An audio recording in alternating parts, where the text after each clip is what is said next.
On this video, I'm back in Ujoint National Forest with my buddy Chris from Ujoint Offroad, checking out his latest van build. What do we got here? What's going on? Why do you have another silver van? I know, sorry. I know you want more diversity.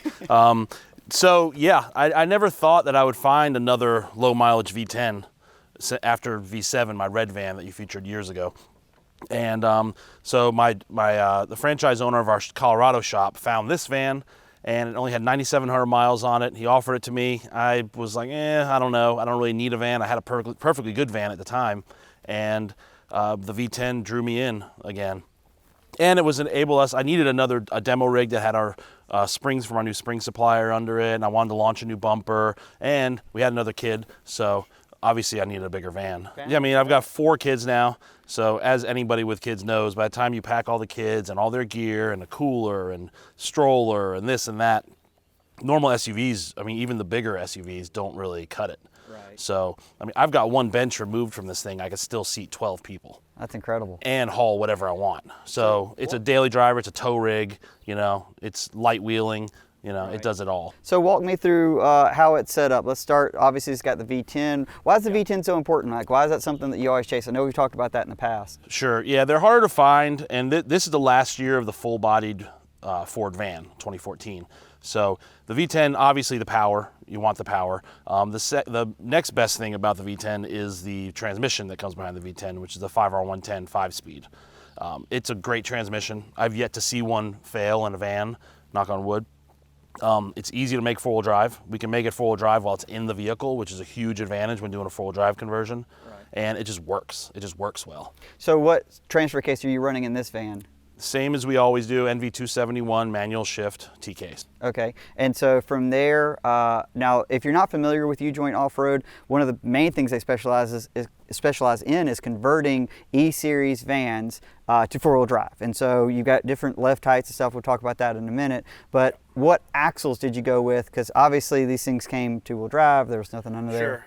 Yeah, so we have a few axle options that work with this particular van. This van does have roll stability control, so we have to do a few things to make all the ABS and RSC happy. This is run on a 2004 Dana 60 with a Spintech hub conversion and SSBC brakes. Okay, and now does it have the original 8-lug rear axle? Yeah, stock semi-float Dana 60 in the rear with a stock posi. We re-geared to 488s. Okay. And other than that, in the rear, besides the diff cover, it's all stock. So what about the suspension? Obviously, it's pretty high. You're clearing these 37s. We'll talk about more in a minute. So what do you got for the suspension, and how does that all work? So this has our 6-inch 4-wheel drive conversion under it. We have a new spring supplier that we started working with about 1.5 years ago, Alcan Spring in Colorado. So it has our proprietary Alcan springs under it. It's a 6-inch lift. Okay. That are built for the weight of the actual rig. Okay. Now, what else in terms of suspension? You're running Fox singles. I know you guys have different shock configurations. This is Fox 2.0s? Yeah, this is a Fox 2.0 reservoir in the front, and then a smooth body Fox 2.0 in the back. Okay. Yeah, crossover steering, Hellwig front sway bar. We've got a Detroit True Track in the front, obviously with 488 gears also. Right, and you got in the back helper bags for towing and just any added weight? Yeah, our overload airbag system is in the rear. That, like you said, helps with towing, helps with varying loads, and because these springs are pretty soft, which we want for a daily driver and off-road use. But when it comes time to strap a bunch of weight on a trailer or load the van full, I have that adjustability to pump them up and get the rear where it needs to be. And it's a floating airbag, so there's no attachment at the bottom, so it doesn't inhibit your suspension droop. Now, one of the biggest things that's obviously eye-catching, these things are pretty tall in general. Now you got 6 inches and 37, so why 37 and why this particular Nitto Recon Grappler? Well, 37s I did just to mix it up, and the Alcan springs are sitting a little bit taller than our previous spring supplier. We did 37s on another rig, and I thought, man, it just looks good. And 37s just look so good on these things. 35s are great, and they work, and you can fully articulate with no fender rubbing or modification. But the 37s, I said, why not? Let's just do it. And I'm in love with these tires. Believe it or not, this van already has about 10,000 miles on it. So, and they're quiet. The traction's amazing. I had it in the beach a month ago and just air down and zero issues. I even had to pull out a Dodge pulling a travel trailer, and it does everything. So what wheel configuration do you have on this one? So running an Innovate Racing wheel on this. They're forged and machined in the U.S. out of California. It's a small company, but they make a really, really beautiful wheel, in my opinion.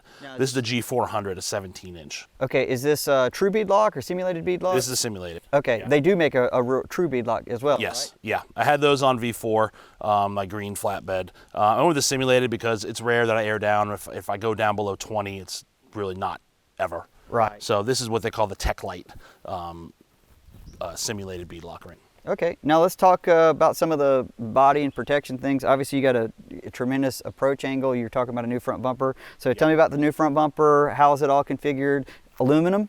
Yep, all aluminum. We build, our rear bumper is a steel aluminum hybrid, but the front bumper, this is, for years, we made a bumper years ago that was more of like a pre-runner winch style bumper, and I've just gotten so many requests for that bumper. We're not really set up to retool and make that bumper again, so I decided to do basically tubular wings on our existing front bumper. Right. So this is the center section is the same as our bumper we've been selling for years, our part number FB002, but we just did some tubular wings and added this little bar to give it a new look, sure. Just to mix it up a little. But it's still all aluminum and only weighs 65 pounds with no lights and no winch. Okay, so obviously you got a lot of lights. Walk me through the lights. Yeah, so I'm running 4 Baja Design LP6 Pros up top, and then we've got some Squadron Sports in the bumper. This is a amber fog, a clear fog, and a clear spot down here. It's a Warren VR12S, and we've got a front receiver, a Factor 55 thimble, and the Agency 6 Ujoint Offroad fair lead. Our front OBA port is here, and like on all our rigs, we run an Anderson plug in the front bumper for easy access to the battery. And on the side, you've got your steps over here, and you got the single step, obviously, that you just one driver's door on that side. So. Yeah, our side steps, they bolt to the body. They're not a slider. They're just a step, also made from aluminum, and they bolt to the body, and they're super stout. And your rear bumper, you've got, it looks like a Pelican box on one side. Obviously, you've got your full-size spare. How is that? That's your dual tire carrier setup and all that? Yeah, we went with a different approach for the rear bumper. It's been working out well. So the structure of the bumper is all steel. It's all 3/16 steel, so we can make it super stout. I didn't want to tie into the body. Other manufacturers do that, and then you always wind up with stuff coming loose because you got a bumper attached to the frame and the body. So my biggest design goal was to not attach to the body. So the bumper's beefy, and it's all 3/16 steel, but that wasn't really pretty. So what we did with that was we added an aluminum skin that slides over the steel. Okay. So we keep the weight down, but also make it strong. This is our extended body roof rack with what we call full flooring. So it's got a full, basically dimple dyed and set up flooring. It's 1/8-inch aluminum for the full length of the roof rack. Helps for tying down stuff. You can basically put anything up there and strap it down. And it also really cuts down on the internal temperatures of the van. Oh, wow. Yeah, that's a huge benefit. Okay. And what so the AC doesn't have to work. And what it's got an awning? Is that a 270 or is that just? Yeah, it's a 270-degree awning made by Kinsman Hardware out of South Carolina. Another, fully made in the U.S. It's all steel. It's really stout. Yeah, he's got a lot of videos on his site of him doing pull-ups off it and stuff, which is different because most of the 270 awnings have a bunch of plastic in them. Right. But it's a really nice awning. And we've got an Aluminess ladder on the passenger side to get access to the roof rack. All right, so I'm going to ask you the things that I know that everybody will ask in the comments. Yeah. How much would it cost to build a van like this? Well, good question. First of all, you got to try to find the van. Right. So, I can say that I am into this thing between $80,000 and $90,000. Okay, so that's including the price of the van, all the good stuff. If someone already has a van and wants to convert it to 4-wheel drive, just to make it 4-wheel drive, sure. Where are you kind of starting at? So we have several options there too. So you got your DIY option. So if you're capable and you can turn a wrench and have the space to do it, you can get one of our DIY kits. Right. Also, and then second, you can do a full turnkey install at our shop in North Carolina or our shop in Colorado. Okay. Those start about $28,000 for a turnkey swap, and then what I like to say is plus goodies and extras. Right. So $28,000 plus your bumper, onboard air, racks, stuff like that. I'm going to ask you the last question that seems to be people are curious about. What kind of fuel economy does it get? Oh. I know you were going to ask. He thought I was going to ask him, does he live in a van down by the river? See, I've been softballing that for like 10 years. Like, it's coming. But no, this is actually legit. People are always like I know that is a big question you get, and I don't keep track regularly. Right. It's not great. So I did check on the way I pull in my trailer to the beach, and it saw about 7.5. at, you know, pulling a trailer. That's pulling a big trailer. Yeah, so I mean, I would say probably normal driving about 8. Okay. Yeah. So beyond finding you in a van down by the river, Yes. where can people find more about Ujoint Offroad?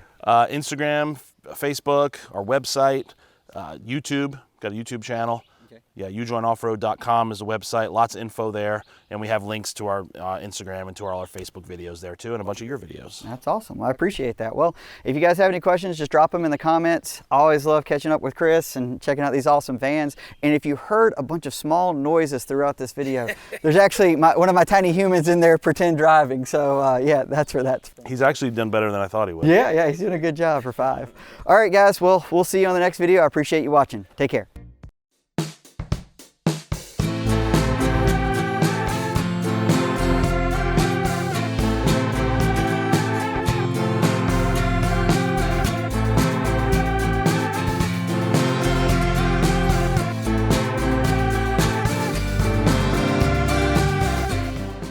Thanks for sticking around to the end. Hopefully you enjoyed this video, and if you did, please consider subscribing to the Driving Line channel. Our goal is to excite, entertain, and educate you on all things automotive. So if you want to come be part of our journey, please hit that subscribe button, and we hope to see you on the next video. Take care.